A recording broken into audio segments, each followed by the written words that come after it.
Bom, beleza, então. É, Boa noite a todos, né? Hoje, então, nós vamos continuar, ou melhor dizendo, vamos concluir essa temática Ops, comecei lá do final. A temática das anemias, né? Nós falamos algumas anemias que eram ligadas à herança genética, né? Falamos das talassemias, por exemplo, né? Da anemia megaloblástica, em alguns casos, megaloblástica não, da falciforme, desculpe, né? Então que estavam ligados aí a fatores genéticos, tinha alguma relação com o fator genético. E hoje nós vamos continuar, vamos falar mais dessas ligadas à herança genética e vamos concluir que são as principais anemias que nós vamos encontrar aí no dia a dia, tá? Então nós vamos concluir essa parte das anemias e aí na próxima aula nós falaremos da série branca, né, dos leucócitos de forma geral. Bom, bacana. Então eu já tinha falado, né, da anemia ferropriva, foi a primeira que nós falamos, da megaloblástica, da falciforme as talassemias, né, essa daqui na semana retrasada, semana passada, as duas, né, e agora vamos falar da hemolítica hereditária, porque existem outros tipos de anemia hemolítica, mas a hemolítica mais importante é essa hereditária. Então lembrando, né, tanto a falciforme quanto as talassemias, elas também têm fator genético envolvido, né? Bom, então a gente pode dizer também que essa anemia hemolítica, essa que, que eu chamei de hereditária, ela na verdade é a mais importante, é aquela relativa aí à deficiência da glicose 6-fosfato desidrogenase.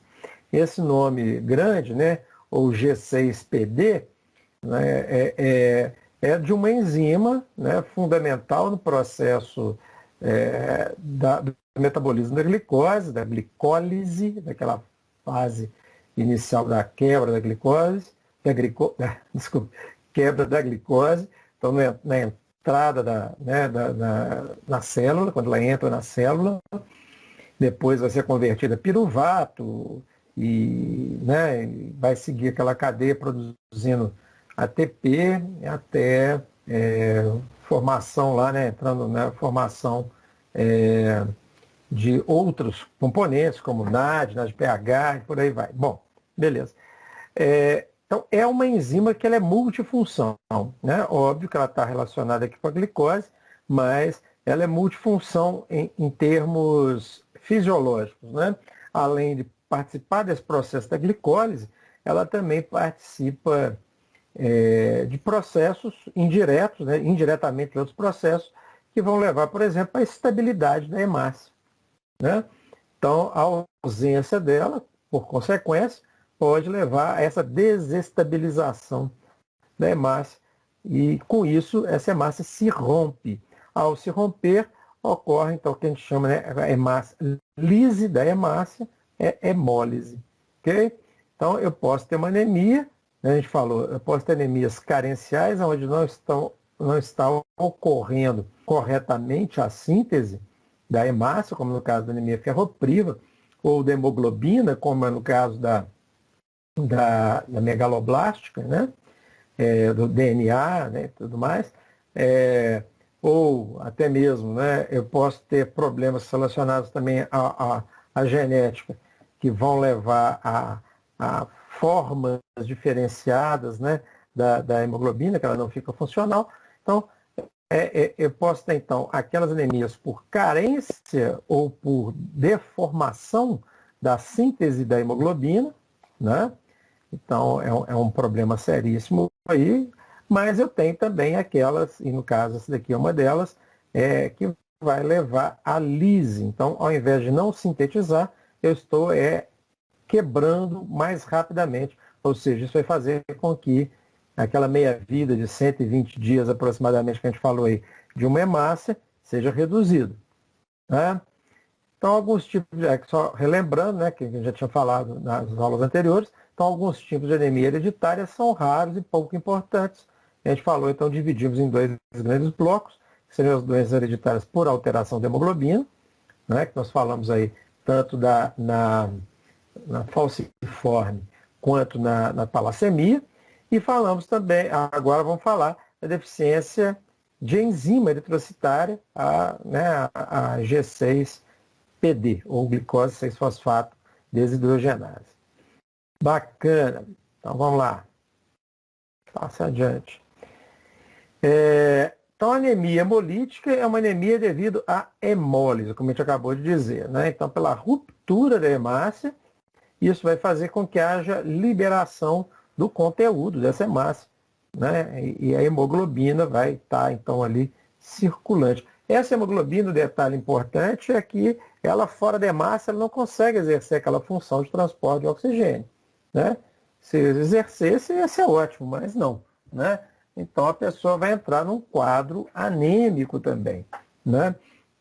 Então, quer dizer, as necessidades de suprimento de oxigênio dela vai estar, né?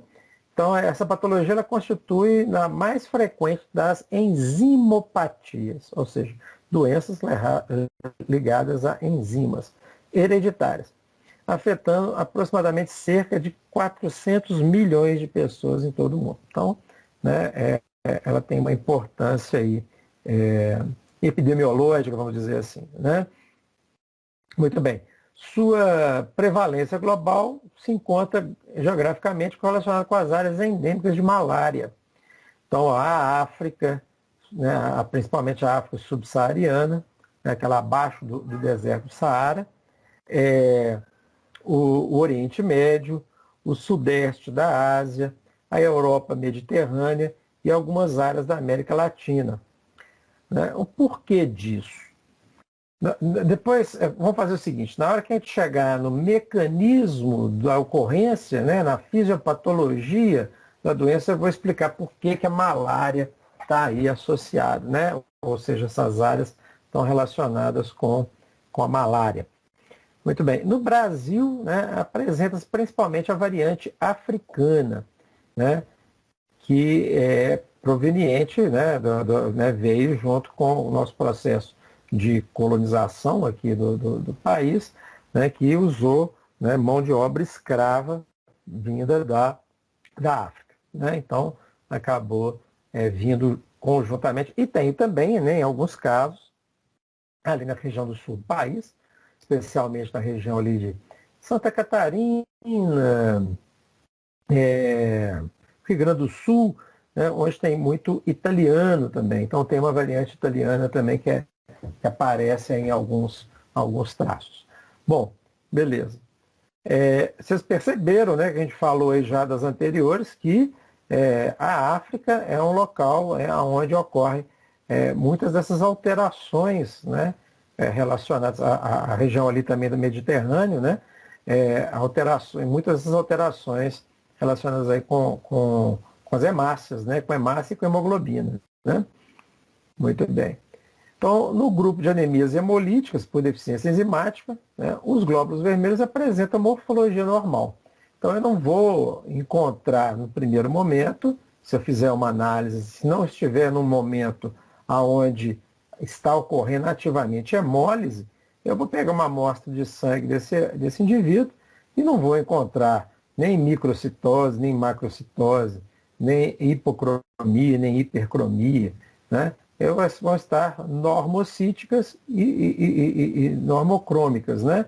Então, nos dois casos, nessas duas características, eu vou ter, então, uma morfologia normal. Também não vou encontrar poiquilocitose, não vou ter aquelas diferenças de forma e tudo mais, né? Isso não vai aparecer, pelo menos, na fase onde a doença não estiver, na hemólise não estiver ativa, né? Porém, o conteúdo é alterado na sua composição enzimática. Então, a enzima, que a gente já adiantamos, né, é a glicose 6-fosfato desidrogenase. Então, a diminuição das enzimas que atuam no metabolismo da glicose. Né? Então, é a principal causa aí. Bom, quais são as causas, né, de doenças hemolíticas? A gente falou aqui, né, da questão da glicose 6-fosfato desidrogenase, mas já tem outras causas. Eu tenho doenças autoimunes, né? Então, a pessoa pode desenvolver anticorpos contra antígenos de superfície presentes nas hemácias. Isso vai levar, então, também a lise da hemácia. Isso pode acontecer, doença autoimune, né, por questões imunológicas. Por questões metabólicas, são essas que nós estamos discutindo aqui, né, da glicose 6-fosfato deshidrogenase e da piruvato desidrogenase, né? Desculpe, piruvato quinase, né? Que é outro grupo de enzimas aqui também, porém de menor importância. Tá?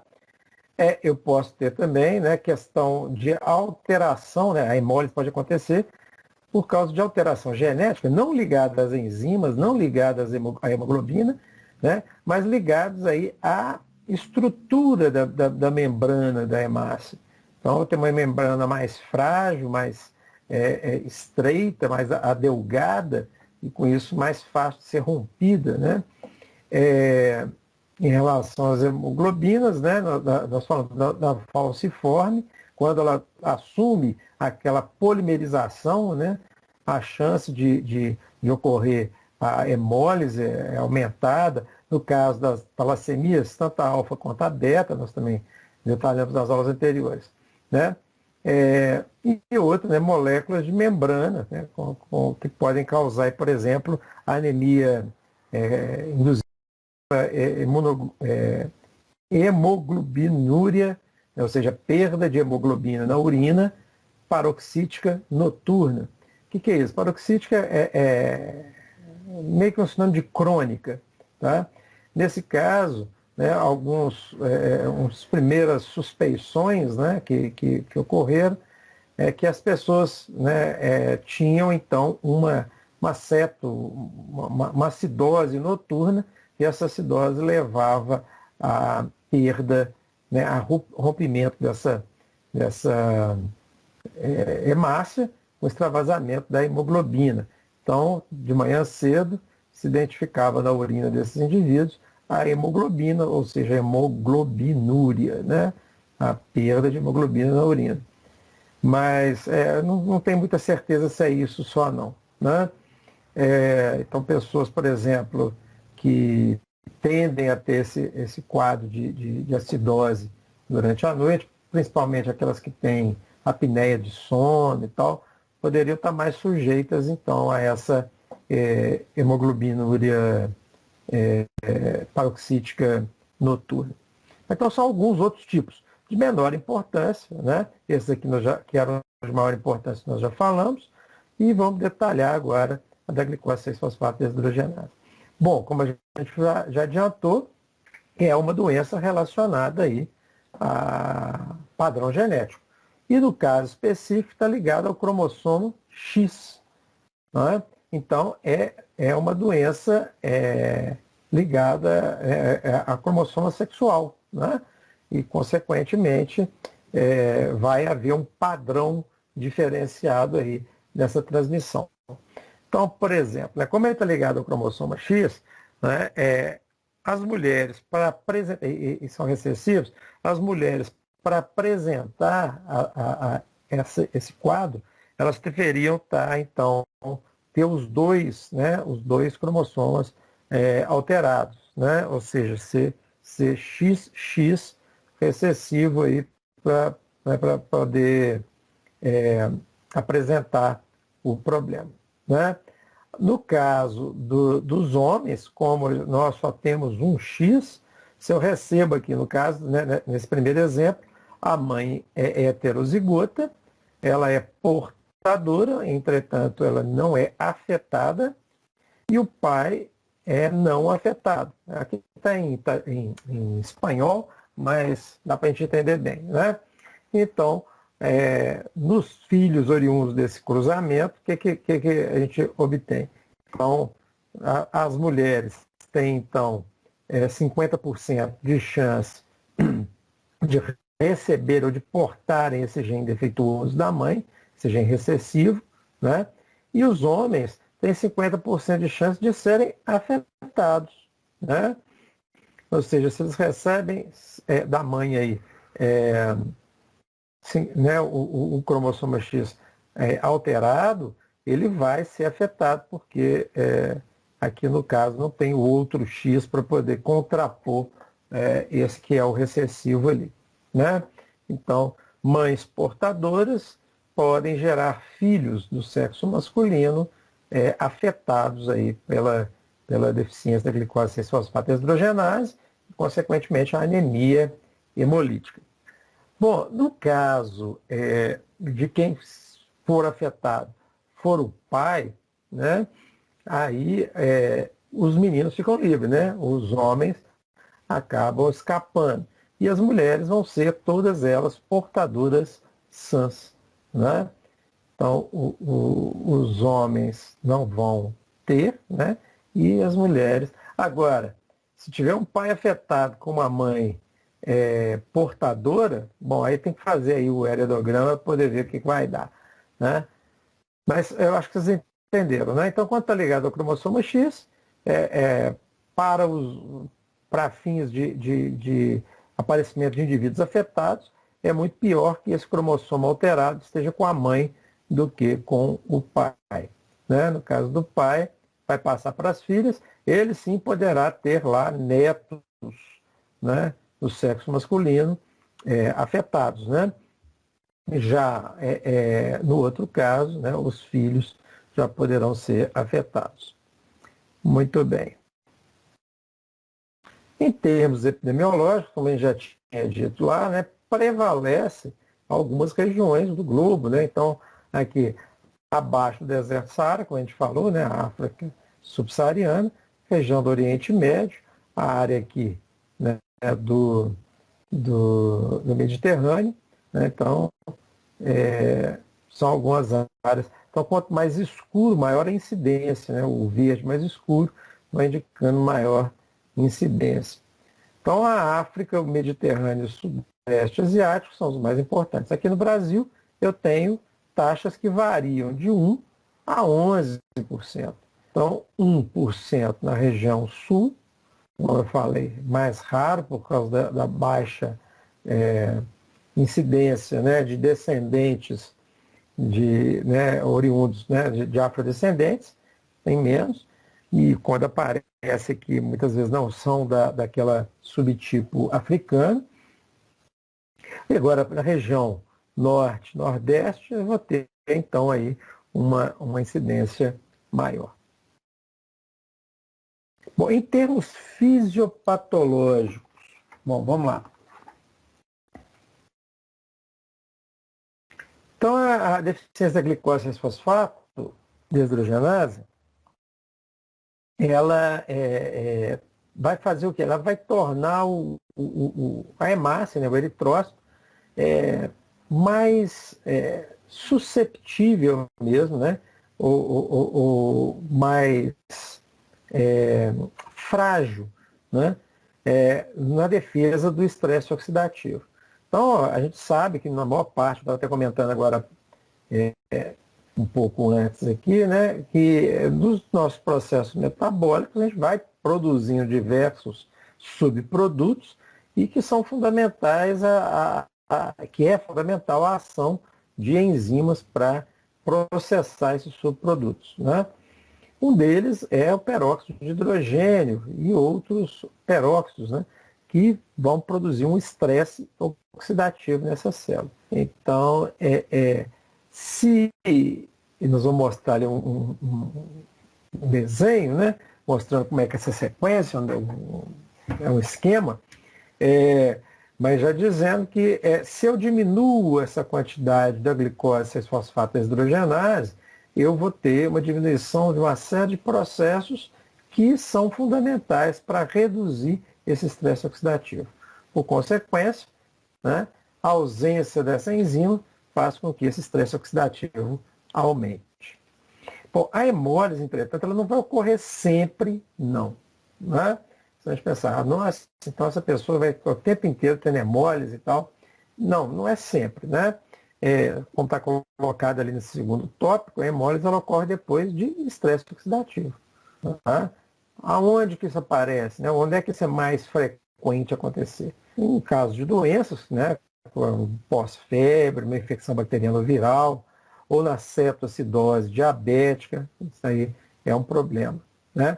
Existem também, isso é por causas, no caso aí, né, biológicas, né, tanto externas quanto internas, mas eu tenho também por causas químicas, né? Então, o uso de substâncias que aumentem esse estresse oxidativo. A hemólise, como eu disse, ela não é frequente, ela é episódica. O que é isso, né? É quando ela vai aparecer em episódios. Igual série, né? Série não tem lá, né? Temporada tal, episódio tal. Então, pois é, então, esses são episódios. A hemólise ela é episódica e autolimitada, ou seja, ela tem início, meio e fim por si só. Tá? Interrompendo a causa desse estresse oxidativo, normalmente eu tenho a resolução do problema. Tá? Então, mas, mesmo assim, né, alguns pacientes, né, podem apresentar uma forma crônica dessa hemólise, né, e que vai continuar acontecendo mesmo na ausência do estresse oxidativo. Então, eu disse aqui, né, daquelas causas biológicas, mas essa hemólise ela pode ocorrer também após exposição a fármacos. Né? E esse é um grande cuidado que nós farmacêuticos temos que ter quando vai, né, fazer, ou estar atentos, pelo menos, para quando isso puder aparecer, né, vier aparecer. Então, fármacos ou outras substâncias, né, também, que venham induzir a produção aí de peróxidos e superóxidos, né? E causa, então, a oxidação da hemoglobina e das membranas do eritrócito. Bom, beleza. Então, os fármacos mais frequentes, né, a primaquina, o salicilatos, dentre eles o ácido acetilsalicílico, tá? As sulfonamidas, várias delas, né? O sulfametoxazol incluído aí, né, dentro desse meio, a sulfadiazina incluída aí nesse meio, então as sulfonamidas de forma geral. Aqui não está aparecendo, mas um outro grupo também que um outro fármaco também bastante frequente e que tem alguma similaridade química com sulfonamidas é a furosemida, né? A furosemida também pode induzir esse quadro. Os nitrofuranos, a fenacetina. A fenacetina está colocada aqui, né? Estava na literatura, mas ela hoje não é mais usada, né? Hoje você usa derivados dela, no caso, paracetamol. Mas se a pessoa já tem tendência aí da fenacetina, com a fenacetina, pode ser que aconteça até mesmo com paracetamol. O naftaleno não é usado aí como medicamento, né? Mas é uma substância muito empregada aí para controle de pragas, né? Coloca aí dentro do armário para evitar traça, não é isso? Então, o naftaleno, pessoas podem estar... tem um episódio que depois a gente pode até recomendar aqui, do Dr. House, né, que a gente estava falando, que um jovenzinho lá acaba sofrendo com esse quadro aí, com naftaleno. Tá? Então, alguns derivados da vitamina K, né, também, por incrível que pareça, a vitamina K é uma vitamina envolvida no processo de coagulação, né, na cascata coagulatória, mas ela pode induzir a hemólise em pessoas susceptíveis. A dapsona, um medicamento utilizado aí no tratamento da hanseníase, né, a fenazopiridina, o ácido nalidíxico, que é uma quinolona, uma das primeiras quinolonas, o azul de metileno. O azul de metileno, ele, assim, não é muito empregado como medicamento de uso sistêmico, mas ele é bastante usado como contraste, né? Então tem que tomar cuidado nas pessoas que tiverem susceptibilidade aí, nesse caso, né, da anemia hemolítica. Em alguns casos, até alimentos como feijão, favas de forma geral. Né? Feijão, ervilha, lentilhas, esses negócios costumam induzir, né, pessoas que têm a tendência a induzir, então, esse quadro de hemólise. Obviamente que a quantidade, né, a extensão dessa hemólise vai depender tanto do grau de deficiência que a pessoa tiver, da enzima, quanto também do poder oxidativo da substância, o fármaco ou não, né? Qualquer substância que seja potencialmente ou muito potencialmente oxidativa vai oxidar mais. Beleza. Então aqui E o quadro que eu falei, né, o esqueminha que eu falei, para a gente entender o que ocorre. Então, a gente tem aqui, né, a glicose, como a gente falou, veio da dieta. Peguei essa glicose, né? Então eu vou converter essa glicose a glicose 6-fosfato. Tá? Logo que entra, então, essa enzima, que é a hexoquinase, ela vai, então, converter a glicose 6-fosfato. Quinase, vocês sabem, né, coloca, então, o grupo fosfato. Hexo de 6, na posição 6 da glicose. Então, glicose 6-fosfato é porque esse grupo fosfato foi introduzido na posição do carbono 6. Tá? Beleza. Depois disso, então, né, aqui pode caminhar para glicólise, formação de ATP e energia, e também pode caminhar para outra forma de produção de energia, né, mas assim, agindo então agora a glicose 6-fosfato deshidrogenase, vai produzir então a glicose 6-fosfogluconato. Né? E aqui também vai, né, fazer a hidrogenação aqui do NADP, né? Então vai NADP para NADPH, esse NADPH age lá na hemoglobina, revertendo a metahemoglobina. Metahemoglobina é aquela hemoglobina onde o ferro está no estado de oxidação 3+. Essa metahemoglobina, ela é incapaz de produzir, então, de conduzir, né, de transportar o oxigênio, ele não consegue se ligar. Né? Então, mas quando isso acontece já lá na hemácia, né, ou já lá ligado na hemoglobina, a hemoglobina fica inútil. Né? Então, o NADPH ele serve, então, nesse processo para produzir a redução do ferro. Né? E aí, né, a hemoglobina volta a ficar funcional. Aqui eu tenho uma outra enzima, né, que é a enzima glutationa redutase, que vai também se utilizar do NADPH, vai convertê-lo em NADP, para justamente reduzir, né, a glutationa. Né? Então, vai formar novamente a glutationa. Né? Regenerar a glutationa. Aqui nesse caso, né, eu tenho a atividade depois da glutationa peroxidase, né, que é uma enzima que vai utilizar então desse processo também da glutationa. Para fazer o quê? Para quebrar, catalisar, promover peroxidase, a quebra de peróxido. Né? Então, peróxido de hidrogênio aqui, então vai quebrar a peroxidase, o peróxido, desculpe, né, em água, né? Ou então, né, agir também a catalase, outra substância presente, a catalase. Aqui eu acho que tem um errinho. Né? Eu acho que é H2O só, não é H mais oxigênio. Então a catalase vai converter, então vai quebrar esse peróxido de hidrogênio. Bom, beleza. Então, agentes oxidantes é que vão induzir, então, a água, a formação de peróxido de hidrogênio e também a oxidação do ferro. Né?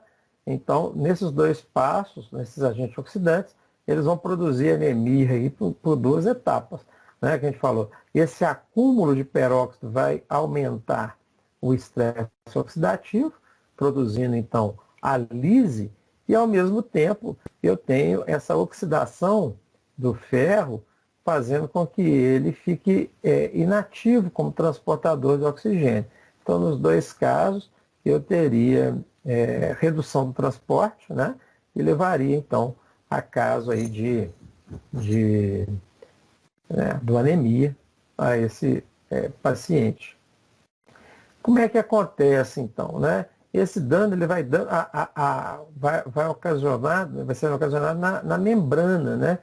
Esse estresse oxidativo ele começa a atingir a membrana da célula vermelha, né? Daqui da célula sanguínea. Bom, beleza. Da hemácia. Então vai formando aqui um corpo esponjoso, né? nessa hemácia, e isso acontece então quando eu tenho uma diminuição de NADPH, como a gente mostrou aqui, né? NADPH não está sendo formado, e um aumento do estresse oxidativo. Isso daqui fica parecendo mordida, né? Que a hemácia foi mordida. E isso, ao microscópio, é justamente isso que as pessoas procuram quando querem diagnosticar essa doença. Bom, então, como eu estava dizendo aqui, né, o diagnóstico, né, da anemia hemolítica, ela tá, né, é basicamente laboratorial, tem, obviamente, o caráter clínico, né, o médico vai também verificar a presença aí da doença, né, no caso, a sintomatologia da anemia, pode estar associando com esses fatores que estão causando a doença, então, está usando determinado medicamento, apareceu isso. Né? Algumas coisas, né, que vão aparecer aí também, por exemplo, a gente disse, né, que a hemoglobina, não sei se vocês lembram, mas a hemoglobina ela vai sofrer degradação e no final ela produz bilirrubina. Essa bilirrubina ela tem aquela cor amarela e é o que ocasiona então a icterícia, né? Então é comum aparecer nesses pacientes na fase aguda aí de quebra essa ruptura da hemácia, liberação de hemoglobina, essa hemoglobina degrada e vai formar então a bilirrubina. Né? Muito bem. Então há esse quadro clínico, mas o diagnóstico é basicamente feito aí no laboratório mesmo. Então faz o esfregaço de sangue periférico e vai verificar o quê? Eritrócitos que parecem ter uma ou mais mordidas. Aqui está para ver um bem, aqui de cima que parece que foi mordida, aqui também parece, né? Então, é óbvio, dependendo da extensão né, da hemólise, vai aparecer mais, tá? Então, normalmente se busca, né? Aqui parece que sofreu várias mordidas, né? Muito bem. Na periferia da célula, então vai aparecer na base da célula, então, essas mordidas, células mordidas ou bolhosas, na forma de bolha. Os eritrócitos com inclusão, né, com inclusões denominadas de corpúsculos de Heinz. Aqui, eu estou vendo essas bolinhas roxas aqui no interior, né? Essas aqui são os corpúsculos. O que elas são? Eles, na verdade, eles são a hemoglobina que desnatura, né? E se agrupa ali, forma esse corpúsculo aí, né? Então, aqui normalmente requer uma coloração especial, tá? Então, esses dois achados aqui já orientam para o diagnóstico de anemia hemolítica, pela deficiência da glicose 6-fosfato deshidrogenase. Mas, se eu tiver a dúvida e quero confirmar, obviamente que o teste da enzima, né, para a enzima, ele é importante. Então, tem testes, né, que são falsos negativos, mas são possíveis durante a hemólise aguda. Então, eu posso ter um falso positivo aqui. Portanto, deve-se repetir o exame depois de algumas semanas, se o primeiro, né, inicial, for negativo. Então, eu posso ter falso negativo no primeiro momento, mas eu devo repetir isso aí para poder ver como é que é essa atividade dessa glicose 6-fosfato deshidrogenase. Bom, muito bem. Só mais uma coisa aqui. Esses exames normalmente são baratos, são exames baratos, não são caros, né? E eles ajudam bastante a orientar, né, e tal, mas o fechamento mesmo do quadro vai verificar aí durante os episódios, durante a clínica, né, dessa doença. Deixa eu voltar aqui uma coisa, né? Bom, beleza. Eu tinha dito a vocês que isso daqui está relacionado, né, ou essa doença, ela tem uma associação com áreas endêmicas de malária. O porquê disso? Bom, se vocês lembrarem, o parasita, né, o plasmódio, ele ele tem no seu ciclo, né, ele tem uma fase que é intraeritrocitária, né? Ou seja, ele vai ocorrer dentro da hemácia. E ali dentro é que ele então se reproduz, né? E depois ele rompe a hemácia, né? Quando está em grande quantidade. No processo de rompimento da hemácia é que aparece o quadro de febre, né? Então esse quadro de febre ele é comum aí né, periodicamente na pessoa que tem a doença, né, que é infectada aí pelo plasmódio. Então, se a pessoa, né, se o plasmódio conseguiu entrar na célula, entrou na hemácia, ele vai se reproduzir, vai romper essa hemácia, vai produzir as hemólises e vai, né, daí infectar outros tecidos e por aí vai, né, mantendo o ciclo. O que aconteceu? É possível que na história evolutiva existisse lá nessa região lá né, da África, ali do Mediterrâneo, houvesse pessoas que tinham deficiência de fosfato hidrogenase e a outras não, né? Quando começam então os surtos de malária, que eventualmente, né, aconteciam surtos de malária, aquelas pessoas que não tinham deficiência da glicose 6-fosfato deshidrogenase, elas tinham então o parasita entrando na célula e produzindo, se reproduzindo e fazendo a manutenção do ciclo. Essas pessoas normalmente iam a óbito, porque não tinham tratamento para malária.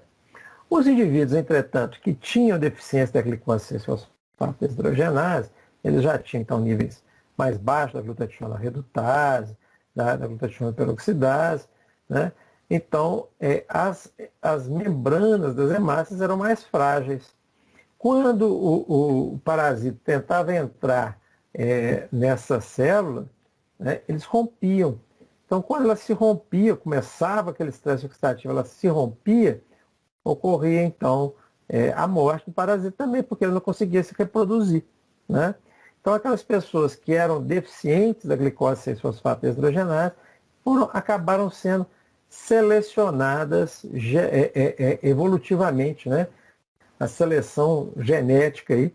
Então, quer dizer, aquilo que era uma deficiência, ou seja, aquilo que estava relacionado a uma doença, acabou protegendo de outra. Então, protegia do quadro, então, da malária. Óbvio que essa seleção natural que vai acontecendo, então, os indivíduos daquela região acabaram tendo, né, uma incidência, apresentando ou conservando essa característica, né? Então, a partir do momento que começa também a ter filhos, né, novas gerações, pelo aquele padrão que está relacionado com o fator sexual, a gente vê que esse gene alterado acabou se propagando dentro daquela região, certo? Então, é mais comum o aparecimento ali. Então, a malária serviu um pouco para selecionar as pessoas ali. Quem tinha a deficiência estava protegido. Por quê? Porque na hora que o plasmódio tentava entrar na célula, ele rompia essa célula e não conseguia fazer a reprodução. Por outro lado, aquele que era um indivíduo saudável, que não tinha esse problema genético, ele acabava servindo, né, de hospedeiro ali mesmo para a reprodução do micro-organismo e, consequentemente, do parasita, e, consequentemente, ele tinha uma forma mais grave da doença. Beleza?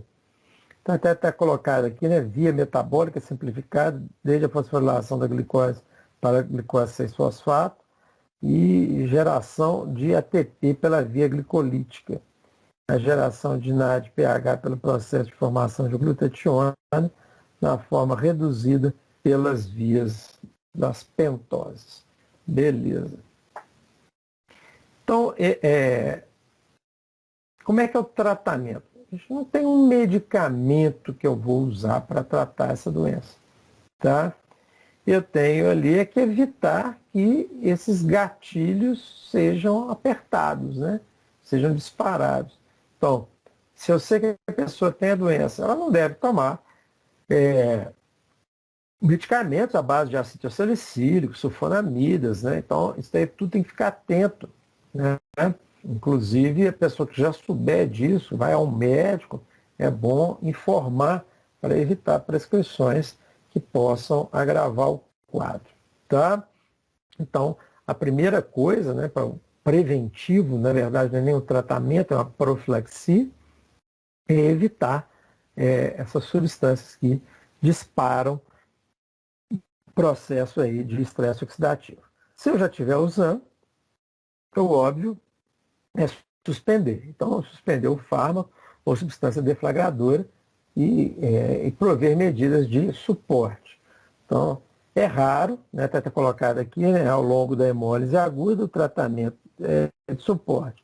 As transfusões são raramente necessárias, mas é um tratamento de suporte aqui também. Se houver uma queda importante ali das hemácias, pode ser necessário sim fazer a transfusão, principalmente papa de hemácias. Os pacientes são aconselhados a evitar fármacos e substâncias que iniciem esse processo de hemólise. Muito bem. Desse tópico aqui, era isso. Alguma dúvida quanto a essa doença? Acho que delas talvez seja mais simples dessas que a gente viu aí, né?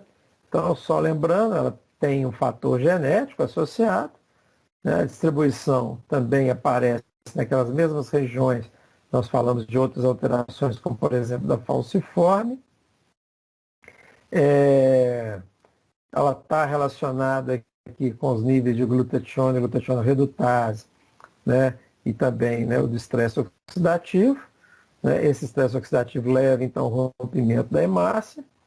E, né, os achados laboratoriais vão mostrar justamente essas hemácias mordidas, né, rompidas, e os corpúsculos de Heinz. Né? Beleza. Não há tratamento. Outro exame importante é o exame da glicose 6-fosfato deshidrogenase. Tá? Tratamento, não tem tratamento farmacológico, é tratamento de suporte e preventivo. Dúvidas? Não? Beleza. Então, vamos já para o próximo tópico aqui de uma vez. Gente, eu esqueci de falar que isso está lá na aula 11, tá? Eu coloquei os slides lá pouco antes dessa aula aqui. Estava mexendo neles, porque de vez em quando a gente tem que dar uma reformulada aqui, não só dos slides, não só do conteúdo, mas também da estética dos slides, assim. Eu, cada semestre, vou mudando um pouquinho, tá? Ficando cada vez melhor, né? A ideia é ir melhorando as apresentações aqui. Bom, uma coisa importante que a gente vai tocar e que é alvo, inclusive, de uma aula prática nossa, é o sistema ABO e RH. Eu tenho diversos sistemas que vão produzir o que a gente chama de tipagem sanguínea, tá? Entretanto, os dois mais importantes são, sim, o sistema BO e o RH. Tanto é que você vai perguntar, normalmente, qual que é o seu sangue? Né? E a gente vai pensar, é AB positivo, é AB negativo, é A positivo, é B positivo, A negativo, O negativo. Então, é um sistema chamado de sistema BO somado ao sistema RH. Então, as letrinhas ficam por conta do sistema BO e o sinal positivo e negativo pelo sistema RH. Né? Então, falar um pouquinho então dessas tipagens sanguíneas, como é que aparecem esses tipos sanguíneos, as transfusões oriundas então, que são necessário. Já imaginaram? Na Idade Média, antigamente, não se sabia muito dessa questão, né? E quando começaram, então, a fazer transfusão, era assim, era na sorte. Uma pessoa que ia precisar de transfusão, normalmente era uma pessoa que estava ruim, né? Já estava mal. Se ela recebesse o sangue, porventura, fosse o mesmo sangue dela ou compatível com o sangue dela, ótimo, né? Agora, se recebesse sangue que não era compatível com o dela, a chance era de acelerar o processo lá e levar esse indivíduo, então, à morte. Tá, beleza. Então, os grupos sanguíneos, né? Então, como que eles são determinados? Basicamente, gente, é questão imune mesmo, né? Nós temos alguns que a gente chama antígenos de superfície. Elas vão estar onde? Principalmente ali nas hemácias, né? E eu tenho anticorpos também que vão estar circulantes, na grande maioria, no plasma, né? Então, esses são os sistemas, né? Onde estão os sistemas. Então, geralmente na superfície das hemácias. É um conhecimento importante nas transfusões de sangue, mas também na medicina legal. Antes né, quando você vai fazer um exame de paternidade, tem exames que não são nem necessários você fazer, aqueles exames caros. Uma simples tipagem sanguínea já pode saber se fulano é ou não é filho de ciclano com beltrana. Tá? Então você consegue, pelo sangue dos pais e pelo sangue da criança, saber se ela tem chance de ser ou não filho do casal. Tá?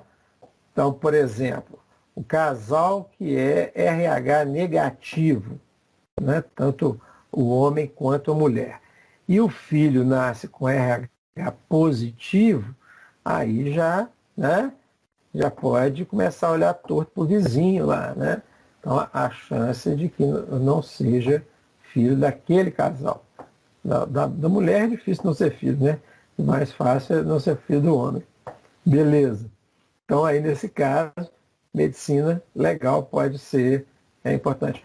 Outra, né? É quando ocorre, né, um estupro, por exemplo, né, pelo esperma, você consegue saber também, né, identificar qual seria o tipo sanguíneo desse sujeito. E aí você pode descartar, de repente, uma pessoa que está com suspeito de estupro. Né? Aqui no Brasil, né, o estupro alcançou um nível novo. Né? Agora nós temos estupro culposo. Né? Não sei se vocês devem ter visto aí essa. Se não viram, depois procurem. Né? Tem um juiz lá da Santa Catarina que deu uma sentença lá, o cara foi inocentado por ter estuprado uma moça, porque alegou que o estupro foi culposo, ou seja, que ele não teve intenção de estuprar. Olha só, né? Então aqui as coisas estão aparecendo assim, cada vez mais coisa de filme, né? Coisa que não existe. Você pensa, isso não é possível, né? Mas aqui tem, né? Então, se você tiver o esperma do indivíduo, então a mulher quando sofre a violência sexual, né, nesse caso, se houve a penetração ou não, né, mas houve né, a liberação do esperma e né, a ejaculação do homem, e esse material está né, ou nas roupas, né, na vagina da mulher, né, aí essa tipagem pode ser feita e servir para, inclusive, confirmar um caso ou descartar um suspeito. Então é importante também. Outra coisa, né, que a gente tinha falado aí, as transfusões são baseadas nas relações antígeno-anticorpo. Então é importantíssimo, né, que a gente faça então essa relação aí, né, para poder saber se fulano que está internado pode receber o sangue de Beltrano ou não. Né? Se no banco de sangue eu só tenho sangue B negativo, né?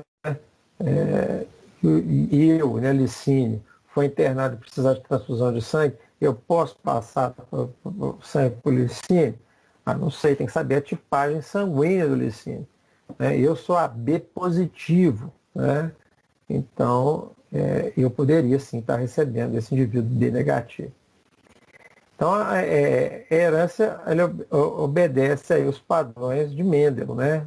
Mendeliano. Então, o sistema BO é polialelia, ou seja, tem vários alelos com codominância, ou seja, não tem nenhum que domina sobre o outro, ou melhor dizendo, tem até, né, o O seria recessivo, aonde ele aparecer com o A ou com B, ele não vai se manifestar, quem vai manifestar é A ou B. Beleza. No caso de A e B estarem no mesmo indivíduo, né, eu ter essa polialelia e uma com A, outro com B, e esse indivíduo será AB, então ele é codominante nesse caso. No sistema RH, é monohibridismo com dominância. Então, RH positivo é dominante sobre RH negativo. Agora tem outros sistemas, nós não vamos nem falar dele aqui não, que é o MN, nós vamos falar só desses dois que são os principais aqui. Mas também é monohibridismo e, no caso, ele não é dominante, com codominância. Então você pode ter MN conjuntamente. Ó, eu não estou nem projetando o negócio aqui, agora que eu estou vendo. É mais fácil vocês verem. Então, hemácia, né, a superfície dela externa, ela encontra, então, glicoproteínas. Então, todas as nossas células têm glicoproteínas. Agora, nem todas as glicoproteínas das nossas células estão sendo igualmente expressas em todas as células. Tá? Isso é importante dizer pelo seguinte, né? Quando você vê esse padrão de expressão gênica, é que você vai entender isso melhor. Você tem uma disciplina de FISFAR, que eu dei isso aí já, né? Então, o que acontece? Quando eu tenho uma célula, por exemplo, do ouvido, está lá no ouvido médio, e tem uma outra célula que está lá no rim, né? Elas podem, eventualmente, expressarem proteínas que são muito suscetíveis à ação, né, autoimune, ali, a desenvolvimento de anticorpos contra elas. Então acontece, né? Efetivamente isso acontece. Então, agora, eu tenho, nem sempre, em todas as células, eu vou ter todas as glicoproteínas sendo expressas, né? No caso das hemácias, eu tenho essas glicoproteínas que vão caracterizar, que vão me dar essa tipagem sanguínea do indivíduo, né? Então, são denominados aí essas glicoproteínas de membrana, são antígenos ou aglutinógenos ou aglutinogênios, tá? Um antígeno, porque contra ele eu vou ter anticorpos, né? E um aglutinógeno, porque eles é que vão produzir a aglutinação do sangue frente a esses antígenos, tá? Bem, então induzem uma reação de defesa ao serem introduzidas em um organismo. Pode ser do tipo A ou B. Então, essas glicoproteínas, né, eu tenho basicamente dois tipos no sistema BO, que são as glicoproteínas A, B. A O, ela não vai aparecer, como a gente disse aí, é ausente, tá? Muito bem. Então, no plasma, você está falando primeiro aqui na hemácia e no plasma, né? No líquido do sangue, o plasma, que é aquela parte líquida do sangue, né? Nele a gente vai encontrar, então, os anticorpos. Aqui eu tenho os antígenos, aqui eu vou ter os anticorpos de defesa, né, de natureza proteica, que também são proteínas. Então, são denominados de anticorpos naturais ou aglutininas. Ou seja, eu tenho aqui aqueles que produzem a aglutinação, ou que são indutores da aglutinação, então são aglutinogênios. Gênios é que vai produzir a gênese, né? Vão ser responsáveis pelo desencadear esse processo de aglutinação. E no plasma eu tenho, então, as aglutininas, que são esses anticorpos que vão se ligar a esses antígenos se eles aparecerem. Né? Então, geralmente ocorre normalmente sem que haja imunização interior.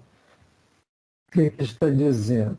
Normalmente o anticorpo ele é produzido quando eu tenho uma exposição prévia. Não é isso?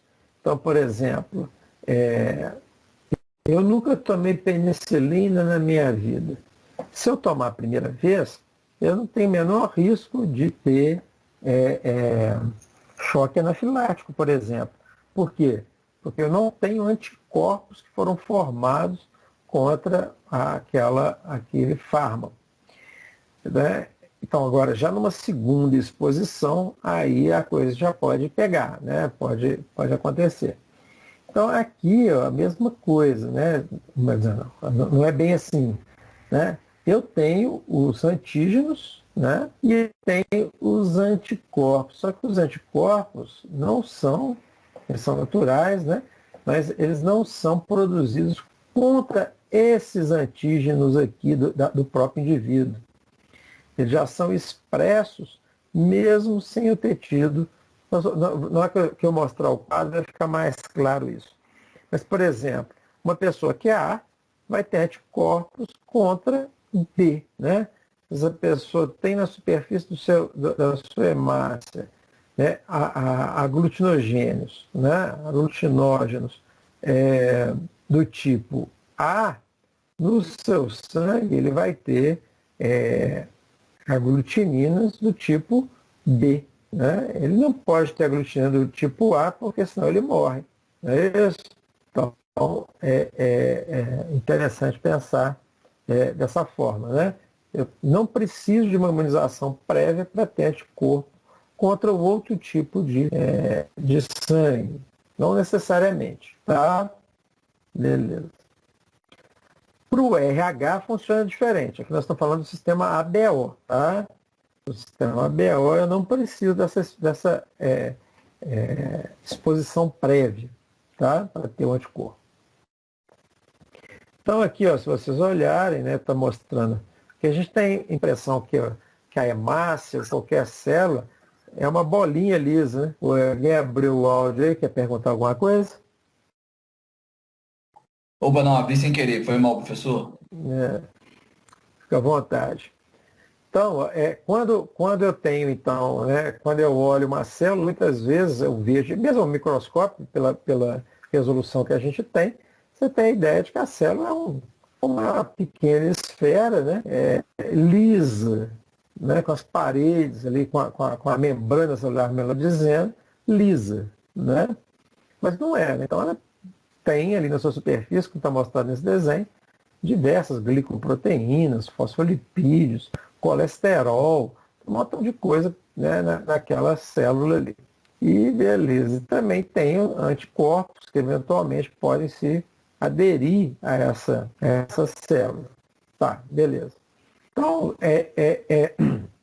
no caso aí do sistema BO, eu tenho então nessa superfície proteínas que têm uma característica ou B, ou A, ou O.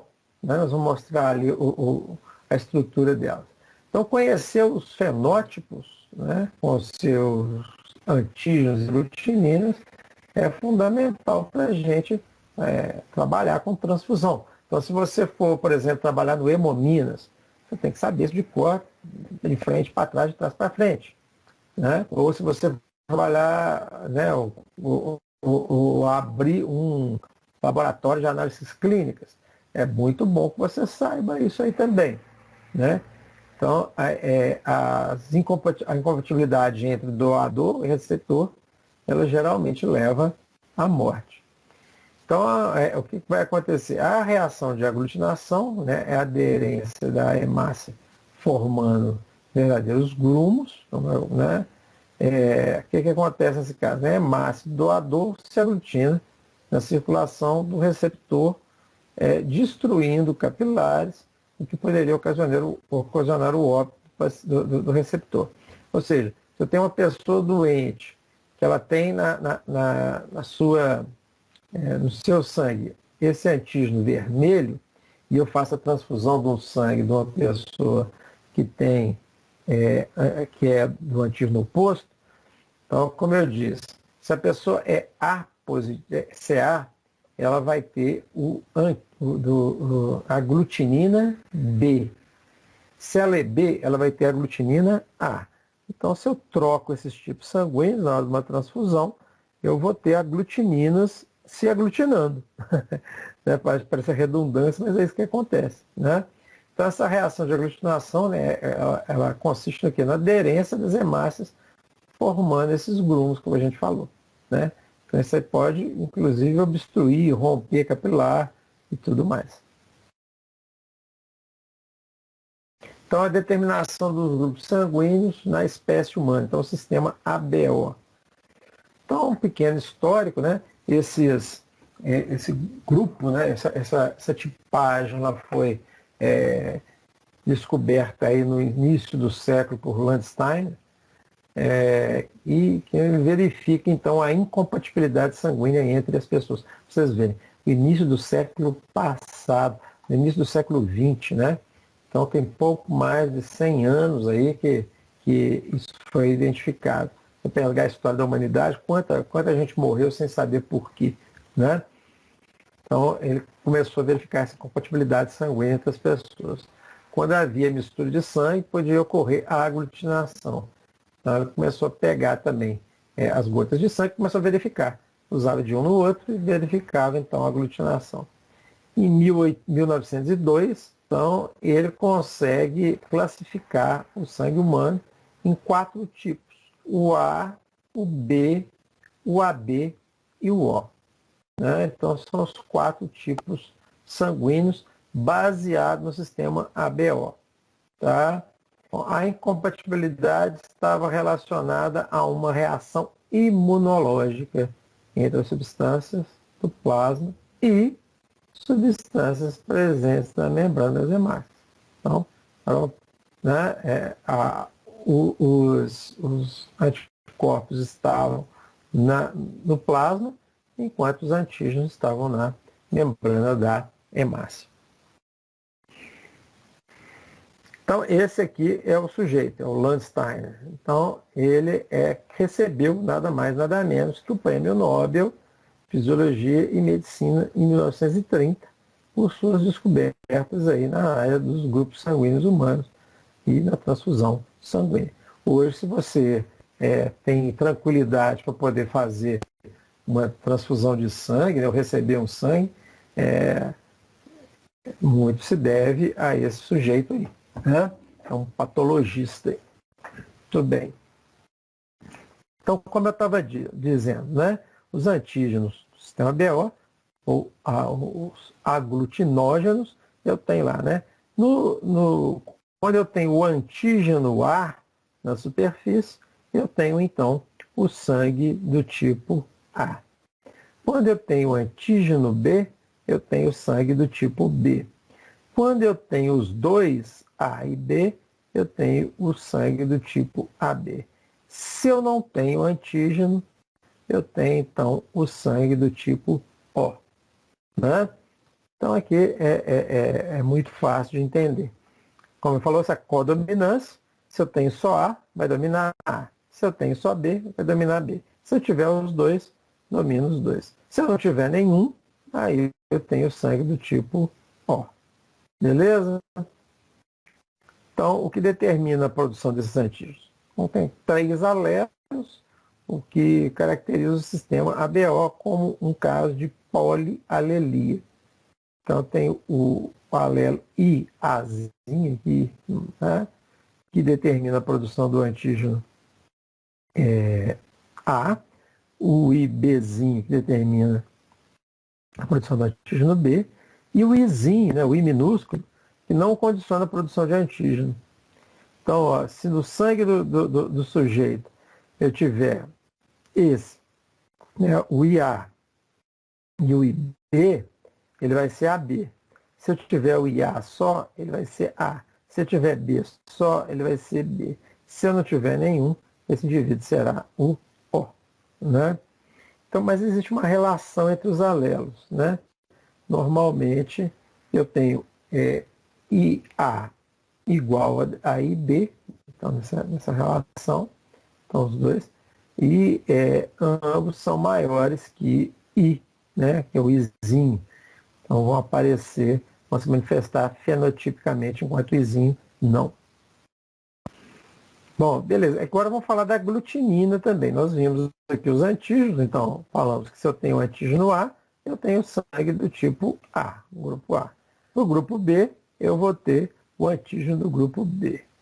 No grupo AB, os dois. E no grupo O, nenhum.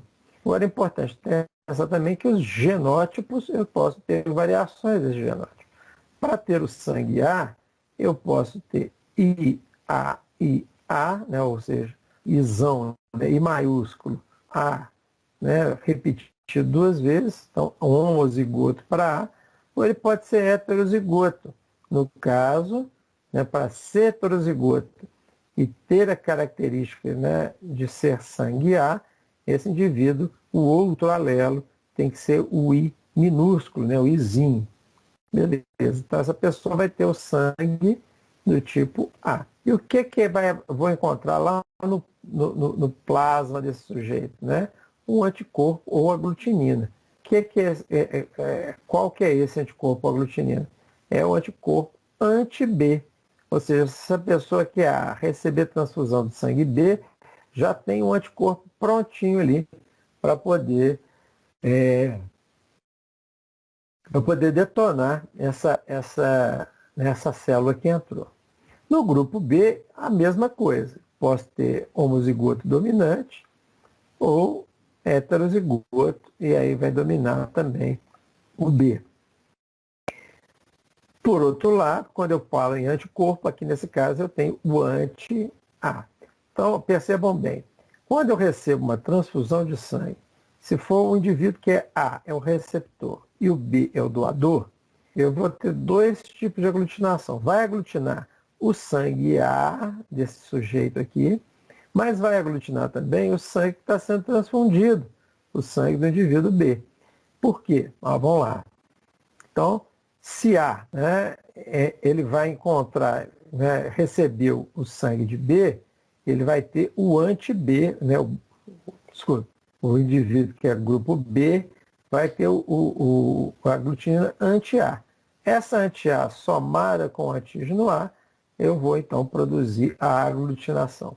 Da mesma forma, esse indivíduo B que está fazendo a doação de sangue, né, na hora que o sangue dele entrar no organismo desse receptor aqui, né, então o sangue do doador também vai se aglutinar. Por quê? Porque esse indivíduo, o sangue que ele tem circulante lá, ele tem anti-B. Então aglutina tanto A quanto aglutina o B. Ou seja, não vai adiantar nada essa transfusão, não é mesmo? Bom, e o sangue AB?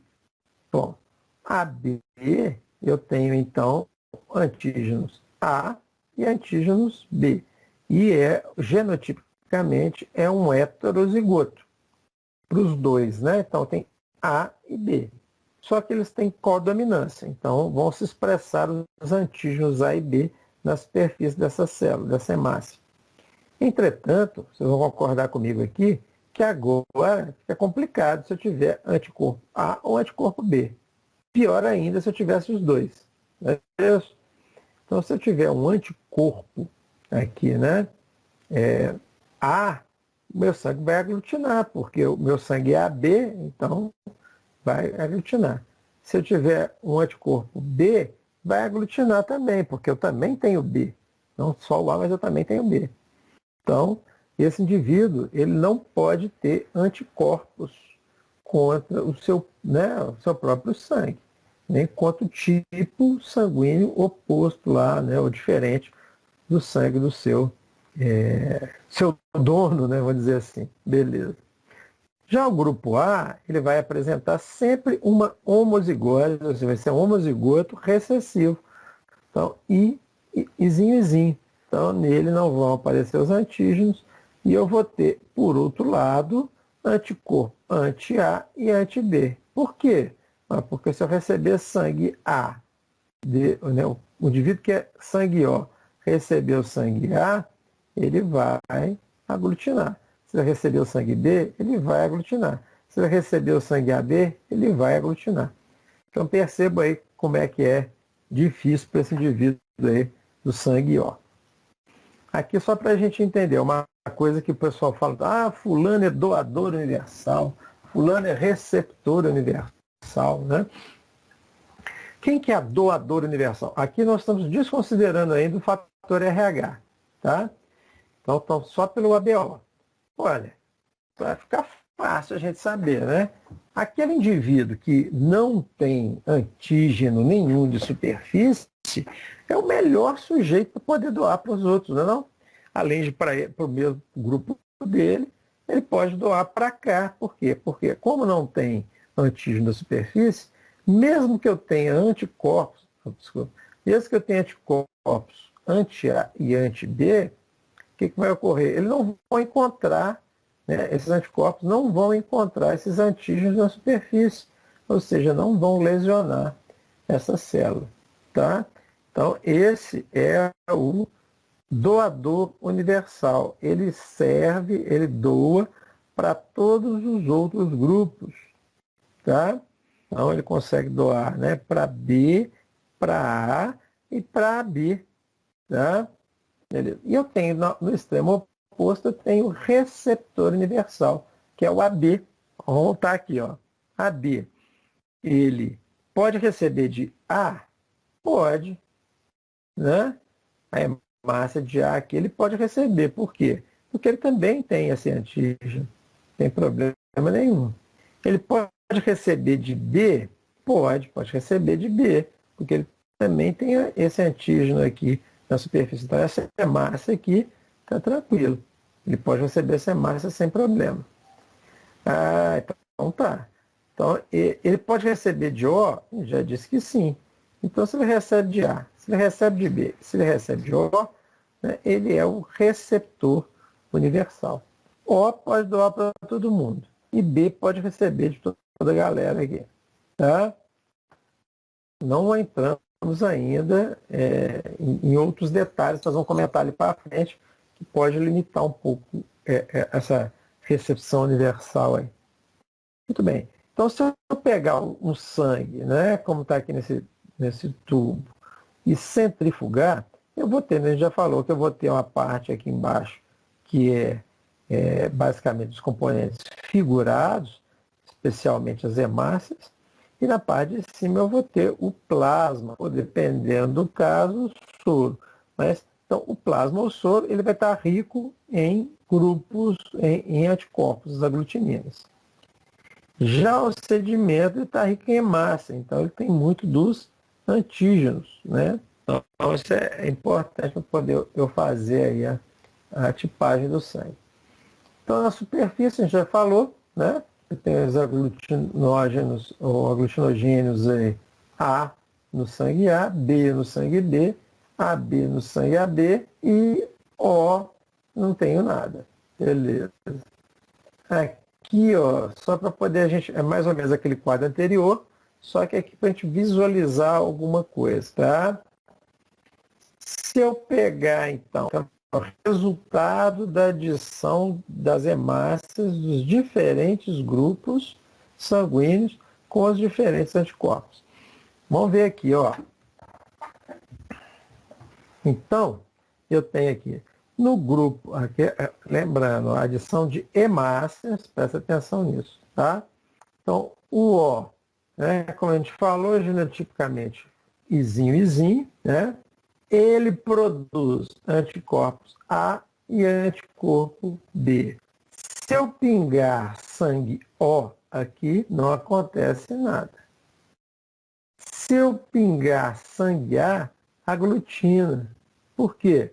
Porque eu tenho o anti-A aqui, ó.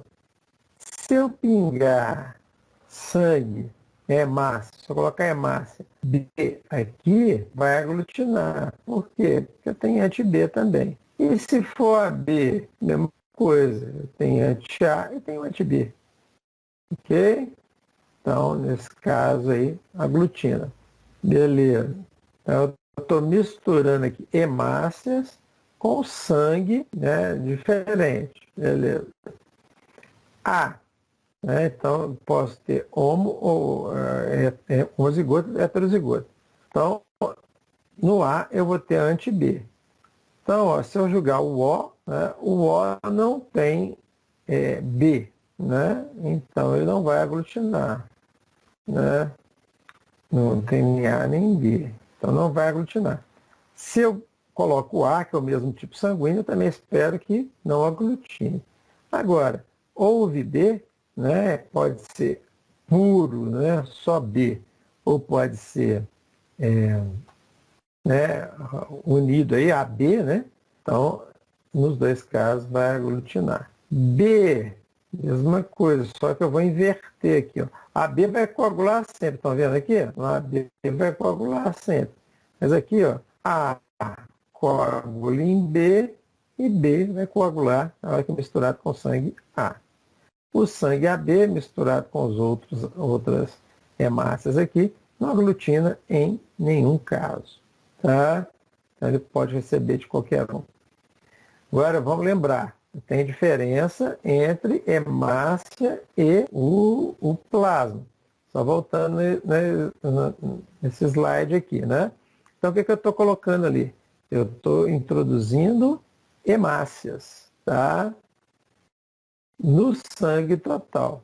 Então, para poder saber aí, porque tem uma nuancezinha aqui que é importante a gente falar. Então, aquele mesma slide anterior, só para a gente relembrar, né? Aqui é o aglutinógeno A, B e nenhum, as aglutininas, né? Anti-A,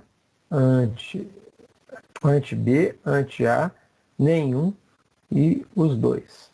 É só um slide diferente, mas com o mesmo conteúdo, tá? E aqui como é feito o teste no laboratório, para saber fator ABO.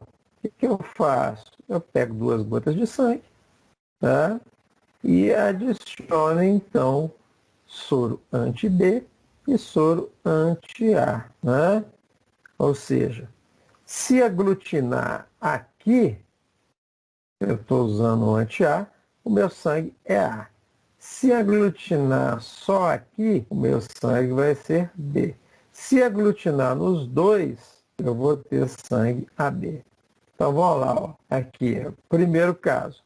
Né? Quando está em azulzinho aqui, é porque não aglutinou em nada. Então aglutinou em nada. Então não aglutinou aqui, não aglutinou aqui. Mesmo exposto ao soro anti-B e anti-A. Nesse caso aqui, grupo O, ausência de aglutinação. Aglutinou nos dois, tá? Tanto o anti-B, significa que esse sangue, tem o anti-B, tem o B, né? E aglutinou no A, significa que ele também tem o A. Então esse indivíduo é AB. É o meu caso, viu, gente? Eu sempre dou um pouco do meu sangue lá para vocês verem sangue AB. Beleza. Nesse caso aqui, aglutinou o anti-A, mas não aglutinou o anti-B, né? Consequentemente, se é anti-A, aqui tem A. Se não aglutinou em B, não tem B. Então, esse aqui é grupo A. E o contrário acontecendo no grupo B. Então, é muito fácil de tipar. E depois você faz a tipagem também do RH. Então, quando a gente vai fazer isso lá, é relativamente fácil. Beleza. Então, quando eu vou fazer uma transfusão, né? Quem que recebe de quem? Não é tão simples como a gente fala, assim, fulano é receptor universal. Eu vou até propor uma coisa para vocês agora, são 8h30. Vamos fazer a nossa paradinha aí. Vamos tomar um café e a gente volta aí 15 para as 9, pode ser? Bom, então a gente já estava falando da questão da transfusão, né? Uma coisa, gente, vocês sabem que quando você faz uma doação de sangue, você pode até, né, que o seu sangue pode até ir integralmente para outra pessoa, mas isso é raro, né? Normalmente o sangue ele vamos dizer assim, esquartejado, né? Ele tem lá, né, pega a parte das hemácias, vai pegar plasma. Então, eles dividem aquele plaquetas, né? Então, vão dividindo esse sangue em vários componentes, né? O que é importante, porque quando a gente pensa simplesmente no tipo sanguíneo, ou seja, naquele antígeno que está sendo expresso na hemácia, né? Tá tranquilaço, tudo bem. Mas, entretanto, a gente tem que lembrar que o plasma vai ter o anticorpo ali presente também, né? Então, muitas vezes aquela lógica simplesmente de A recebe de A e de O, B de B e de O, A, B recebe de todo mundo, né? O recebe só de O, isso aqui funciona, mas nem sempre é assim não. Lembrando que a gente tem também os grupos aqui, né? Que são importantes, no caso aqui, os anticorpos, que podem atrapalhar essa lógica aí da doação do sangue total. Tá? Aqui é mais ou menos aquele esquema que a gente já falou, O recebendo, doando para todo mundo, B recebendo de todo mundo, A recebendo de A e de O, B recebendo de B e de O, e a B recebendo, e a B recebendo de todo mundo aqui, né? Beleza. Qual que é essa estrutura que eu tenho? Então, qual que é a diferença dessa estrutura, né, dessa glicoproteína que eu tenho na membrana, né? Então, todas elas têm uma base mais ou menos comum, que é composta aqui por uma N-acetilgalactosamina, né, galactose, glicose, que estão então ligadas na superfície dessa hemácia. Tá? Quando eu tenho o antígeno H, que vai me dar aí, na verdade, o tipo O, né, eu tenho ligado a essa galactose uma fucose, que é um outro tipo de açúcar. Tá? Então, nesse caso aqui, não vai apresentar estrutura antigênica. Por outro lado, se além da fucose eu ainda tiver outra N-acetilgalactosamina, que eu já tenho uma aqui embaixo, nesse caso eu vou apresentar então o antígeno A, que vai me dar então o fenotipo, né? AA, né? Se eu tiver o outro do outro lado lá do pai ou da mãe, né? Dos dois, do pai e da mãe, ou pode ter o subtipo AO, né? Se for heterozigoto, mas de qualquer forma vai expressar então esse antígeno A. Beleza. B, ao invés de eu ter uma N-acetilgalactosamina, eu tenho uma galactose.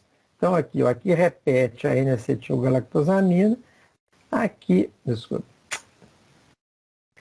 aqui, ó, repete uma galactose, né? Então na outra N-acetilgalactosamina e no B uma galactose. Basicamente a única diferença.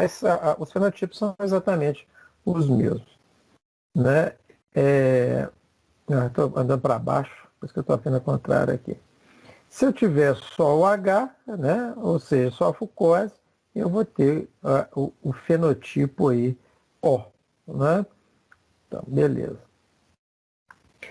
Em alguns casos, eu tenho ausência do antígeno H, ou seja, ausência disso daqui, né, da fucose. Isso daqui já não é antigênico, né? Porque ele já vai me dar, então, o tipo O. Agora, se eu não tiver a fucose, só tiver a estrutura precursora, eu vou ter o chamado tipo Bombaim, ou chamado falso O. Tá? Ele também não vai responder àqueles antígenos, né? Vamos dizer, vai responder a todos os anticorpos, mas não aos antígenos, né? Então, porque ele não tem esse antígeno expresso na superfície também. Então, ele se comporta como um falso O, tá? Beleza. Agora sim, né? Quando eu vou fazer uma doação de sangue, eu fiz a doação de sangue, eu posso estar doando só as hemácias. Para as hemácias, vale aquele princípio que nós falamos, né? Ou seja, sangue A pode doar para A, pode doar para AB e só. B para B e AB só para B e O para todo mundo. Isso daqui é tranquilo. Se eu pego o sangue total, olha só, vou pegar o sangue total, ou seja, plasma e hemácias estão ali presentes, né? Além dos outros componentes do sangue, obviamente. Mas aqui, lembrando, os antígenos estão nas hemácias e os anticorpos estão no plasma. Então, nesse caso aqui, eu estou colocando, estou passando para o estou doando para alguém, para o meu receptor, ele está recebendo tanto o antígeno quanto o anticorpo, né? Então, lembrando, quem é A tem antígeno A e anticorpo anti-B. Não é isso? Quem é B tem antígeno B e anticorpo anti-A. Quem é AB não tem antígeno, tem antígeno A e B e não tem anticorpo nenhum. E quem é O não tem antígeno nenhum, mas tem os dois anticorpos. Tá? Então, quando eu vou doar o sangue total, estou misturando tudo. Então, nesse caso, A pode receber de A. Por que B não pode receber de A? Né? A gente já falou, por causa da incompatibilidade pelo antígeno. E por que a B aqui não pode receber de A? Porque nesse sangue A eu tenho o antígeno, né? o anticorpo anti-B. E o indivíduo AB ele tem B também. Então ele não pode receber nesse caso. No sangue total, não. Em suma, né? Para B é que vai pegar isso um pouco. Ele recebia de todo mundo, mas se for sangue total, ele só vai poder receber de doador também, AB. Porque a B não tem anticorpo e qualquer sangue que ele receber aqui vai ter anticorpo. O pior vai ser o O, né? O O tem um anticorpo anti-A e anti-B. Então, né, ele não pode receber do O. Então, no final das contas, sangue total você só recebe do próprio tipo, né? Do próprio tipo sanguíneo. Entendido por quê? Porque se eu coloco um quadro desse, por exemplo, numa prova, diga se esse quadro está certo ou errado, né? Para analisar. Aí muita gente vai embarcar nessa, vai achar que, né, a B pode receber de qualquer um, o que não é verdade se eu estiver transfundindo sangue total. No caso das hemácias, sim, nas hemácias eu posso receber de todo mundo. Bom, e o RH? O RH, eu estou achando engraçado, eu tinha mudado esse negócio aqui e agora não está aparecendo. Vamos ver se vai aparecer lá para frente. Beleza. Então, no sistema RH é um outro sistema, né? A gente falou que ele aqui, ele é o sistema que tem dominância, ele não tem codominância como acontece com A e B, né? Então, como é que ele foi descoberto? Eles pegaram, né, o sangue de macaco rhesus, tá? Então, injetaram o sangue do macaco rhesus, que é o nome latino dele, ou seja, né, o nome científico é escrito com R-H-E-S-U-S, rhesus, né? Então, RH vem de macaco rhesus, tá? Então, o que eles pegaram? Eles pegaram, então, o sangue do macaco e injetaram num coelho, sabendo que, ao injetar esse sangue, haveria a produção de anticorpos, tá? Beleza. Então, depois fizeram a separação, sabe que o anticorpo normalmente está ali no plasma ou no soro, né? Retiraram, então, esses anticorpos e fizeram, então, o processo de aglutinação, né?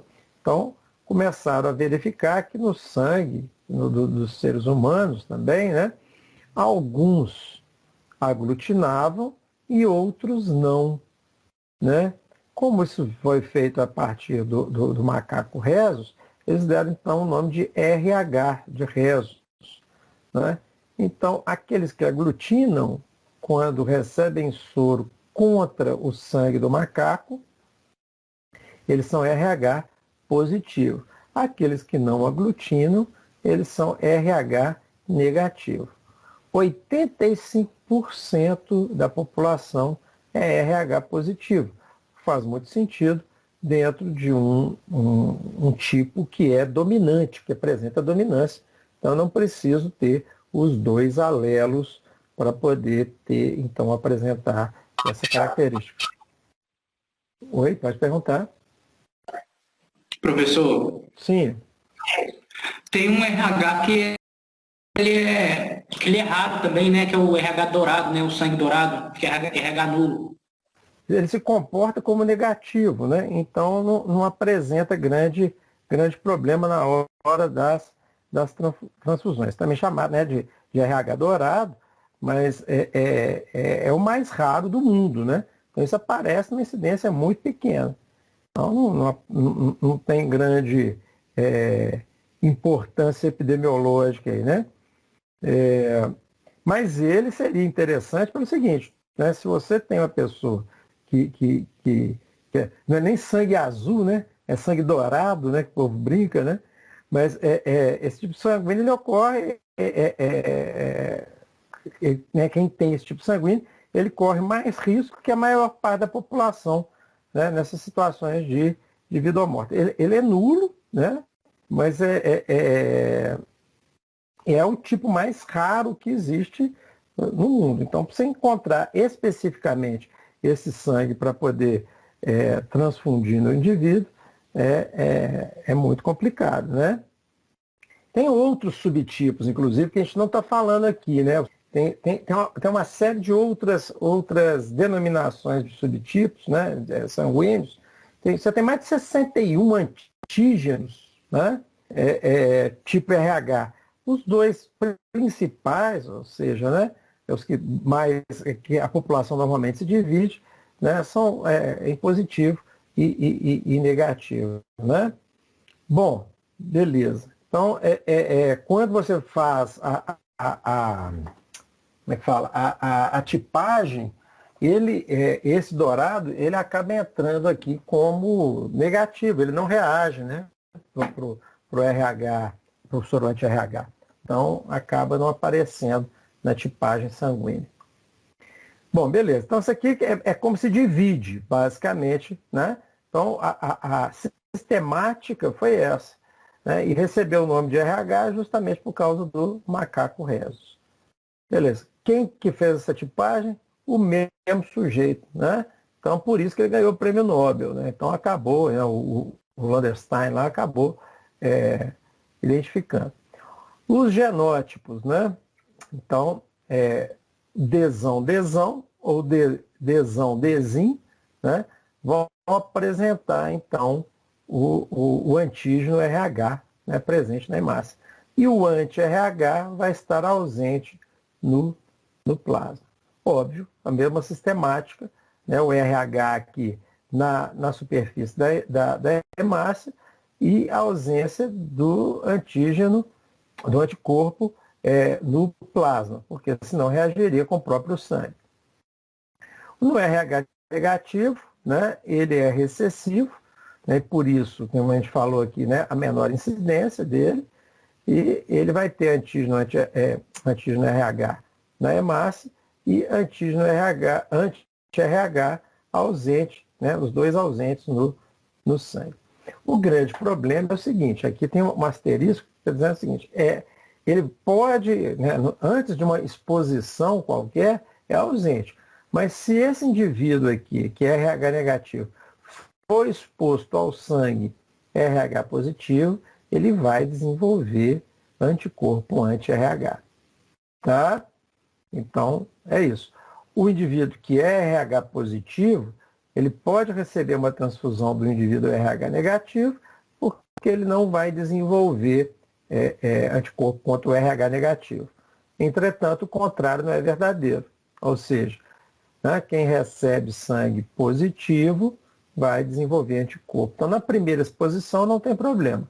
Na segunda exposição é que vai acontecer a problemática aí. E é o princípio que nós vamos falar também da eritroblastose fetal. Né? Muito bem. Então, na transfusão, mesma coisa. Quando eu faço a transfusão de hemácias, lembrando, né, o RH positivo tem presente na hemácia e o negativo tem ausente. Então, RH positivo pode doar para RH positivo, né? E pode receber de RH positivo. E agora, se o receptor for, desculpe, se o doador for positivo, ele pode doar para positivo, mas não pode doar para negativo. Se for negativo, ele pode doar para os dois. Não é isso? Beleza. Então, isso daí é tranquilo. Então, não tem grande problema, pelo menos sistemático. Aqui é recessivo, então ele vai poder doar para os dois. Numa primeira doação, aquilo que a gente falou, né? Numa primeira doação, o RH positivo, teoricamente, poderia doar para o RH negativo. Entretanto, a partir daí, esse RH negativo desenvolveria, então, anticorpos anti-RH, né? Porque naturalmente ele não tem, e aí ele não poderia mais receber uma doação futura. Quanto ao plasma, né? Então, a mesma coisa lá. Se o doador é RH positivo, ele pode receber dos dois, né? Se se o doador ele pode doar para os dois, melhor dizendo. Se o doador é negativo, ele não pode doar, né, para o positivo. O receptor positivo não poderia receber e o negativo poderia, né? Então, aqui por causa do anti-RH. Se esse anti-RH tiver acontecido, né? Se ele tiver recebido posteriormente a uma exposição prévia desse indivíduo. Então, o indivíduo RH negativo teve contato com sangue positivo, ele desenvolve anticorpo anti-RH. E com isso, ele fica impossibilitado de doar para RH positivo. Tá? Essa transfusão de plasma do doador RH negativo para o receptor positivo não terá problema se o doador não apresentar o anti-RH. Caso contrário, os anticorpos do doador provocarão uma reação contrária ao fator RH, com resultados clínicos bastante sérios. Então, só lembrando, naturalmente é ausente, mas se tiver contato com sangue positivo, ele passa então a produzir o soro anti-RH, o anticorpo anti-RH, e consequentemente não vai poder doar para nenhum RH positivo.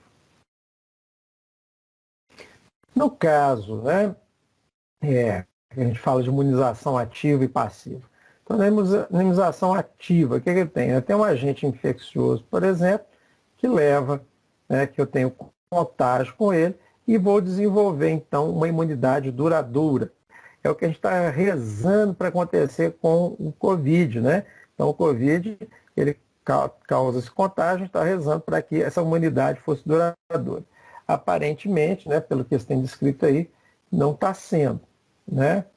Quando eu tenho um agente infeccioso morto ou atenuado, né, eu também recebo essa imunização, né, é o caso das vacinas, né?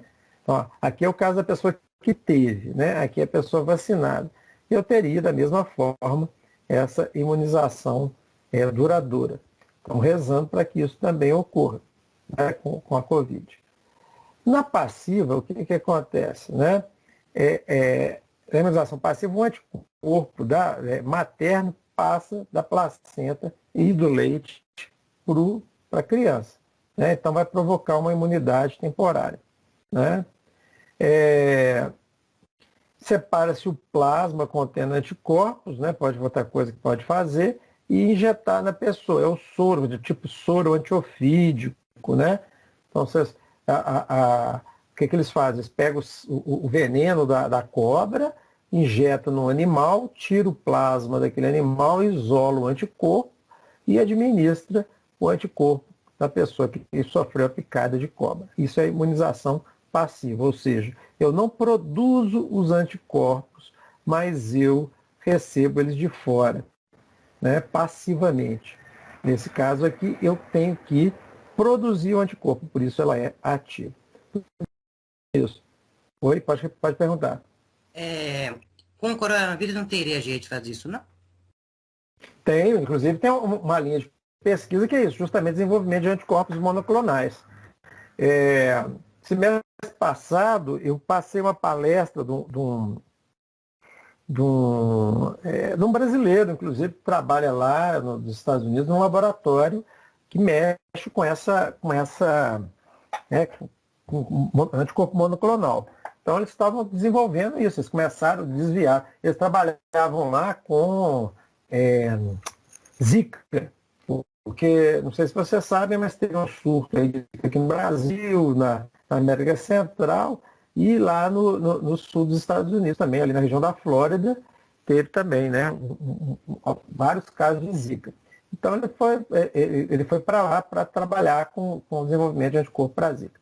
Só que com o negócio do advento do coronavírus, parou, né? O laboratório parou de mexer com Zika, está todo mundo mexendo com corona. Então a ideia era essa, era justamente desenvolver um anticorpo para que pudesse. O Trump, nesse caso agora que ele teve, né, a Covid, o tratamento que ele recebeu foi um dos tratamentos que ele recebeu foi de anticorpo monoclonal. Então já estão fazendo testes também com anticorpos monoclonais. Imunização passiva. A pessoa está com a doença, então para evitar que ela agrave, você recebe soro antirrábico. Se o animal já tem, você sabe que o animal conhecidamente tem raiva, você não vai tomar a vacina antirrábica, né? Porque você vai ter que desenvolver ainda anticorpo. Aí você já dá o anticorpo pré-formado. Então são coisas que têm sido pensadas também, são estratégias que estão sendo pensadas também. Apesar de que o que mais parece promissor são realmente as vacinas. Porque essa imunidade passiva, você teria que ficar, né? O anticorpo está lá um pouco de tempo, e daí a pouco você vai ter que tomar. Se você tiver Covid de novo, você vai ter que ficar produzindo, administrando soro o tempo inteiro. Nesse caso aqui, né, você cria a memória imunológica, e aí seus linfócitos B lá estão prontos ali para poder produzir os anticorpos quando for necessário, né, mantém um nível ali básico, e são estimulados quando tiver contato novamente com o vírus. Então, o mais promissor é isso. Inclusive, uma das vacinas que está sendo feita, que está causando grande questionamento, é uma vacina de RH, né? Na verdade, RH mensageiro. Eles administram o RH mensageiro, nem é o agente infeccioso morto atenuado, não. É RNA, né, professor? Isso, é RNA mensageiro. Você falou RH. Eu falei RH? Bom, é RNA mensageiro, né? O RNA mensageiro, então ele produziria, ele é a base, né, para a síntese proteica, ele seria, então, o RNA mensageiro para a síntese daquela proteína spike, né, que é aquela proteína que é a de adesão, de aderência ali com a enzima, né, a ECA2, né? Então, o que eles estão falando, né, viajando na maionese, que ia fazer uma reprogramação do DNA da gente, nada a ver. Você vai usar realmente a maquinaria da célula para produzir o antígeno. Você produz um antígeno e isso daqui vai te gerar uma imunidade mais duradoura. A ideia é basicamente essa, né? Então é uma técnica nova. Óbvio, tudo tem que ser testado, né, gente? Bom, mas por que eu fiz essa parada aqui? É porque nós temos um problema, né? Existe um problema. Não, isso aqui é da tipagem sanguínea. Vamos pular aqui. Depois a gente fala nisso. Tem um problema que é a eritroblastose fetal ou doença hemolítica do recém-nascido. A gente falou de hemólises, isso aqui é uma doença também do tipo hemolítico. O que acontece? É uma incompatibilidade que vai acontecer entre o RH da mãe, né, e do feto. Como é que isso acontece? Primeiro, vamos entender o seguinte. A mãe está lá, né, mulher, vamos dizer que ela é RH negativa, ou seja, Dzinho e Dzinho. E a criança é RH positiva. Quer dizer, o contato do sangue dessa criança com a mãe levaria ao desenvolvimento de anticorpos anti-RH. Beleza. Isso na primeira gravidez. Entretanto, deixa eu só mostrar aqui, ó. como é que é a estrutura aqui? Né? Não há contato direto do sangue da mãe com a criança durante a gestação. Tá? Então, eu tenho aqui, né, a circulação materna, RH negativo, a circulação fetal, RH positivo, né? Eles não têm troca de RH, né? Os nutrientes passam ali através da placenta, mas não há esse contato de um sangue com o outro. Tá? Beleza. Só que na hora do nascimento, né, a ruptura ali, né, a separação da placenta, ocorre então extravasamento de sangue do feto, ou melhor dizendo, agora já do bebê ali, né, e vai entrar em contato então com a circulação da mãe, na hora que retira ali a placenta e tudo mais. Então, é um processo bastante traumático ali, e por isso ocorre essa exposição. E aí, esses glóbulos fetais acabam invadindo a circulação materna, o que produziria, então, o desenvolvimento de anticorpos anti-RH. Beleza. Na gravidez subsequente, o que vai acontecer? A mãe vai produzir anticorpos, e esses anticorpos, eles como são pequenos, eles passam pela placenta, tá?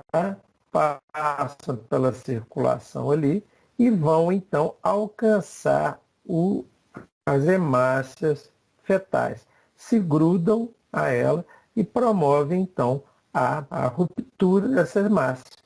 Resultado é a morte, né? A lise dessa hemácia, a hemólise e a morte dessa criança. Né? Então, esse processo é conhecido como eritroblastose fetal. Né? Então, vai provocar essa anemia hemolítica, um hepatoesplenomegalia, aumenta a bilirrubina no sangue. Isso pode acontecer durante a gestação ou logo após, né, o parto. Bilirrubina conjugada, né, na icterícia, né, bilirrubina livre, vai poder provocar então aí o caso do kerníteros, que eu acho que a gente já comentou isso aí mais para trás, né? Então, provoca lesão do sistema nervoso central. Então, quando sobrevive, geralmente fica com alguma sequela.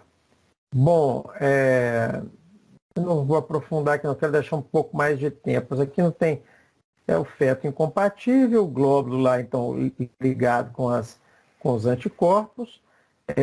Isso, vocês estão lembrados que essas hemácias que vão ser danificadas, vão ser processadas no baço, e então vai ocorrer a esplenomegalia por causa da sobrecarga do baço, né?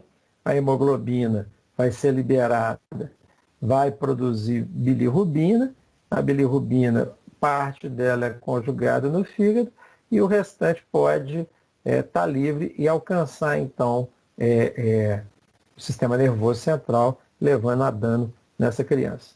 Tá? Aqui a mesma coisa, recém-nascido, aqui já recém-nascido, aqui estava no feto, né?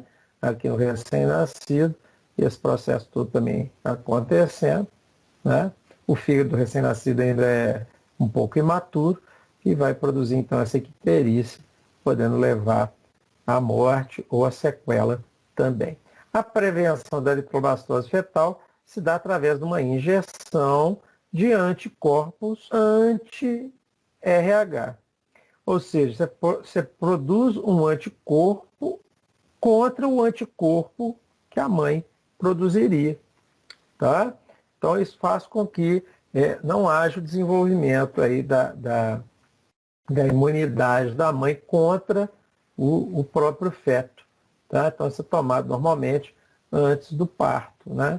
Ou pouco depois, para evitar, então, esse caso. Né? Então, você vai já, né, com esses anticorpos prontos, já vai agir, então, ali contra aquelas hemácias invasoras, né, RH positivo, evitando, então, o desenvolvimento dos anticorpos da mãe. Bom, basicamente isso, gente. Então, seriam esses dois temas de hoje. São 9h20.